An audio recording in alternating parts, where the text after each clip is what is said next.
प्रधानाध्यापक महोदय और हमारे सभी सहकर्मीगण एवं उपस्थित हमारे प्यारे बच्चों, जैसा कि आप लोगों को पता है, पहले भी कहा गया है कि आज के दिन 26 नवंबर 1949 ईस्वी को संविधान सौंपा गया था और उसी दिन से खास करके हम लोग संविधान दिवस के रूप में मनाते हैं। तो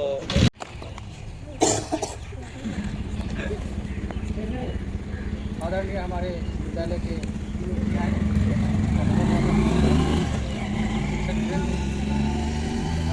प्यारे बच्चों, जैसा कि हम सब जानते हैं कि आज के ही दिन हमारा भारतीय संविधान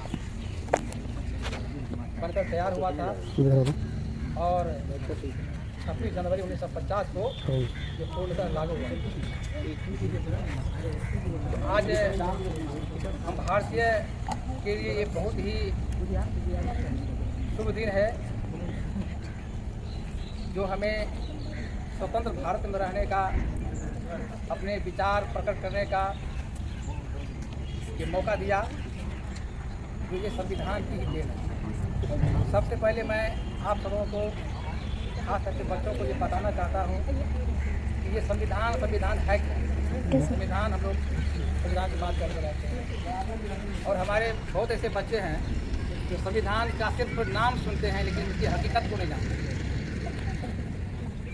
तो मैं ये बता दूँ कि जब हमारा भारत आज़ाद हुआ उसके पहले हम लोग अंग्रेज़ों के गुलाम हुआ करते थे और 1-2 वर्ष नहीं, 10-20 वर्ष नहीं, पूरे 200 वर्षों तक गुलामी झेलने के बाद हमारा यह भारत स्वतंत्र हुआ और हमारा भारत स्वतंत्र होने के बाद हमारा एक कानून बना और हमारे प्रधानमंत्री राष्ट्रपति हुए। ये संविधान का यदि हम संधि विच्छेद करें तो उसका संधि विच्छेद होता है समझौता विधान। सम मतलब समता, बराबर, विधान मतलब कानून। वह किताब, वह ग्रंथ जो हमें पूरे भारतवासियों के लिए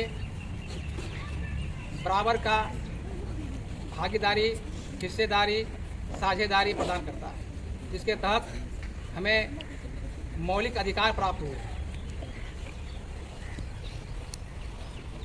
और ये मौलिक अधिकार पहले हमें प्राप्त नहीं था। जब हम आज़ाद हुए उसके बाद हमारा ये संविधान बना और उसी संविधान के तहत हमें ये अधिकार मिले, उसके साथ साथ कर्तव्य भी प्रदान किए। तो मैं चाहूँगा कि आप लोग भी, जैसे हम लोग धर्म ग्रंथों को अपने घर में रखते हैं, उसको पढ़ते हैं, उससे ज़्यादा कहीं महत्व हम अपने संविधान को कर दें तो हम एक सफल नागरिक हो सकते हैं। क्योंकि हमें अपने भारत के बारे में, हमें अपने संविधान के बारे में ये ज्ञान होना बहुत ही ज़रूरी है। तो ये ज्ञान होगा कब? जब हमारे पास वो संविधान की किताब होगी तब। इसलिए प्रत्येक भारत के नागरिक के लिए, प्रत्येक भारत के नागरिक के घर में वो किताब होनी चाहिए और किताब होने के साथ साथ उसका अध्ययन, मनन, चिंतन भी होना चाहिए, ताकि हमें अपने संविधान के बारे में पूरी जानकारी प्राप्त हो। और जिस नागरिक को अपने अधिकार और कर्तव्य का बोध नहीं होता तो शायद वो नागरिक कहलाने के लायक नहीं होता। कभी भी हमारा भारत देश निरक्षरता को झेल रहा है। हमारे ऐसे ग्रंथ, ऐसे भी नागरिक हैं जो पढ़ना लिखना नहीं जानते। वो संविधान क्या होता है, कानून क्या होता है, वोट का अधिकार क्या होता है, वो इन सारी बातों से अनभिज्ञ रहते हैं।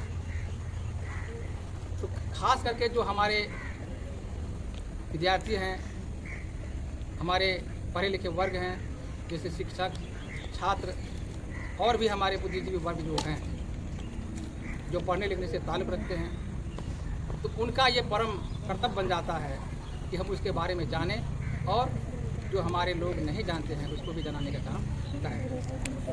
तो ये संविधान जो है बहुत ही महत्वपूर्ण ग्रंथ है, जिसके तहत हमें बहुत कुछ मिला और उसके बदौलत आज हम एक पूर्ण नागरिक कहलाने के लायक हैं।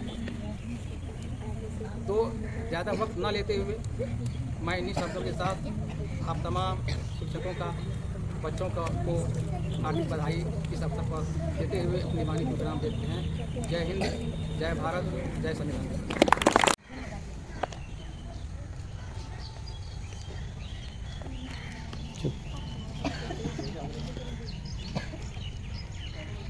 तो पकड़ो तुम, पकड़ो।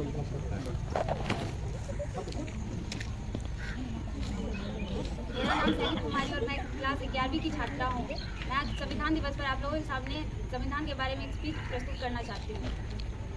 भूख चेहरों पर लिए चांद से प्यारे बच्चे, बेचते फिरते हैं गलियों में गुब्बारे बच्चे। यही तो है संविधान की सबसे बड़ी कसौटी। किताब में अधिकार लिखे हैं लेकिन आज भी सड़कों पर चौराती बिक रही हैं। संविधान कहता है आप मुझे जानते ही कितना है। मैं वो संविधान हूँ जिसे आप स्कूल में पढ़ते हैं लेकिन शायद जिंदगी में कभी अपनाया ही नहीं। मैं वो संविधान हूँ जो हम भारत के लोग से शुरू होता है लेकिन अब पार्टी के लोगों तक सिमट जाता है। मैं वो संविधान हूँ जो कहता है बराबरी का हक सबका है, लेकिन फिर भी किसी को मंदिर जाने से रोक दिया जाता है या किसी को बोलने तक की आज़ादी नहीं दी जाती। मैं वो संविधान हूँ जिसने कहा हर नागरिक को आज़ादी है, हर नागरिक को स्वतंत्रता है, लेकिन कई नागरिक आज भी डर के साए में जी रहे हैं। आखिर क्यों? हमारे शब्दों की ताकत खो गई है। आखिर क्यों? किताबों में की तस्वीरें रह गई। क्यों मेरे अधिकारों को ताकतवरों के सामने ताकतवरों की मर्जी से तौल दिया गया? संविधान ने कहा न्याय सबको मिलेगा, लेकिन आज न्याय में भी जुगाड़ चलता है साहब। संविधान ने कहा समानता सबके लिए, लेकिन समानता भी आज वीआईपी पास मांगती है। संविधान ने कहा अभिव्यक्ति की आज़ादी है। क्या सच में आज़ादी है? अगर आज कोई सच बोलता है तो उसे ट्रोल किया जाता है, धमकाया जाता है, दबा दिया जाता है। आप मुझे संविधान कहते हैं पर मैं एक कविता बन के रह गया हूँ। मैं वो संविधान हूँ जो कहता है देश की मालिक देश की जनता है, लेकिन जनता आज सिर्फ एक वोट बैंक बन गई है। मैं वो संविधान हूँ जो कहता है कि नेता जनता की सेवा करे, लेकिन जनता नेता की सिर्फ एक फैन फॉलोइंग बन गई है। मैं वो संविधान हूँ जो कहता है शिक्षा पर सबका हक है, लेकिन एजुकेशन आज सिर्फ एक बिजनेस बन के रह गया। हाँ, मैं संविधान हूँ। हाँ, मुझे दर्द होता है जब कोई भूखा सो जाता है, जब किसी माँ का बेटा अन्याय से मर जाता है, जब कोई महिला अदालत के बाहर सालों तक खड़ी रहती है और एक मंत्री छोटी सी मुस्कान से बड़ी हो जाता है। पर सुनो, मैं टूटा नहीं हूँ, मैं मरा नहीं हूँ, मैं जिंदा हूँ हर उस व्यक्ति में जो सच बोलता है। मैं जिंदा हूँ हर उस माँ में जो अपने बेटे को इंसान बनना सिखाती है, हर उस युवा में जो सवाल पूछने से नहीं डरता। मैं जिंदा हूँ हर उस लड़की में जो अपने हक के लिए लड़ना जानती है। मैं जिंदा हूँ हर उस शिक्षक में जो अपने बच्चों को सोचने की ताकत देता है। किसी ने ठीक ही कहा, सद्भाव मिलन देता है, अरंगे नहीं देता। क्षमा बिन जान पतंगा नहीं देता। वो कर रहे बदनाम दुनिया को, वो धर्म मजहब रहम देता है, दंगे नहीं देता। और हमारा संविधान हमें ये नहीं सिखाता। तो इस संविधान दिवस पर ना केवल भाषण दीजिए, ना केवल पोस्ट डालिए, बल्कि कुछ करके दिखाइए।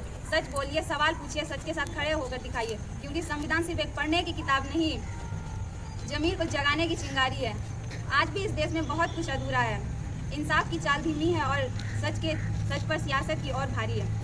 मैं एक शायरी बोलना चाहती हूँ। मलाल है पर इतना मलाल थोड़ी है, ये आंखें रोने की शिद्दत से लाल थोड़ी है। मज़ा तो तब है जब हम हार कर भी हंसते रहे, हर बार जीत जाना एक कमाल थोड़ी है। यही तो है संविधान की आत्मा, यही तो है संविधान की पहचान। टूट कर भी हंसते रहना, हार कर भी मुस्कुराना। धन्यवाद, आप लोगों ने मुझे सुना। जय हिंद, जय भारत, जय संविधान। मैं सपना वर्ग नंबर की छात्रा मौलिक अधिकार के कुछ बोलना चाहती हूँ। भारत में मौलिक अधिकार संविधान द्वारा निर्मित सभी नागरिकों को समानता, स्वतंत्रता और न्याय सुनिश्चित करने हेतु प्रदत्त मूलभूत मानवाधिकार है। ये भाग 3 अनुच्छेद 12 से 25 के निहित है और न्यायालयों द्वारा कानूनी रूप से लागू किए जा सकते हैं। विश्वव्यापी लोकतांत्रिक सिद्धांतों से प्रेरित इन अधिकारों को अक्सर भारत का मेगना कार्टा कहा जाता है। भारत में मौलिक अधिकार के उद्देश्य व्यक्तिगत स्वतंत्रता और गरिमा की रक्षा करें, शोषण और भेदभाव को रोकें, विविधता में एकता बनाए रखें, अधिकारों को न्यायोचित बनाकर लोकतंत्र को छात्रा हूँ। आज संविधान दिवस के शुभ अवसर पर मैं प्रस्तावना बोलने जा रही हूँ। हम भारत के लोग भारत को एक संपूर्ण प्रभु संपन्न समाजवादी पथनिरपेक्ष लोकतंत्रात्मा गणराज्य बनाने के लिए तथा उसके समस्त नागरिकों को सामाजिक आर्थिक और राजनीतिक न्याय विचार अभिव्यक्ति विश्वास धर्म उपासना की स्वतंत्रता प्रतिष्ठा और अवसर की समता प्राप्त कराने के लिए तथा उन सब में व्यक्ति की गरिमा और राष्ट्र की एकता तथा अखंडता सुनिश्चित करने वाली बंधुता बढ़ाने के लिए दृढ़ संकल्प होकर अपनी संविधान सभा में आज तारीख 26 नवंबर 1949 ईस्वी को एतद द्वारा अपनी संविधान को अंगीकृत अधिनियमित और आत्मर्पित करते हैं। और मैं कक्षा 11 की छात्रा हूँ। मैं आप लोगों को सर्वोच्च न्यायालय के बारे में बोलना चाहती हूँ। सर्वोच्च न्यायालय की स्थापना 28 जनवरी 1950 ईस्वी को नई दिल्ली में हुई थी। संविधान लागू होने के 2 दिन बाद ही सर्वोच्च न्यायालय काम करने लगा था। भारत के सर्वोच्च न्यायालय में एक मुख्य न्यायाधीश और अधिकतम 33 न्यायाधीश होते हैं। इनमें कुल पद 34 हैं। राष्ट्रपति कॉलेजियम की सलाह पर न्यायाधीश की नियुक्ति होती है। न्यायाधीश का कार्यकाल 65 वर्ष तक रहता है। सर्वोच्च न्यायालय का मुख्य कार्य 5 है। संवैधानिक व्याख्या विभिन्न अदालतों पर निरीक्षण विशेष अनुमति याचिका रीट जारी करना न्यायिक पुनरावलोकन। सर्वोच्च न्यायालय की शक्तियाँ मूल अधिकारिता अपील अधिकारिता परामर्श अधिकारिता विचारणीय शक्ति। न्यायालय के अधिकारों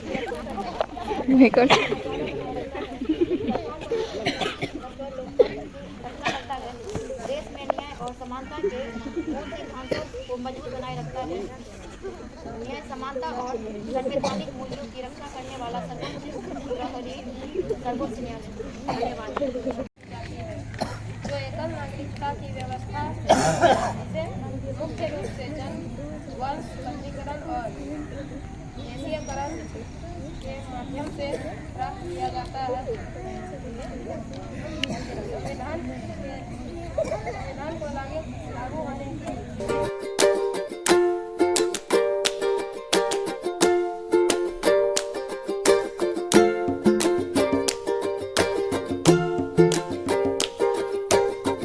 ये दर्शन दी है, मैं उसके लिए बधाई का पात्र हूँ। इसके लिए ये बधाई के पात्र इस विद्यालय से इसका हाथ शुभ नमन करते हैं कि उन्होंने बहुत बढ़िया संविधान को, जो आज की परिस्थिति है, हम लोग संविधान रखते हैं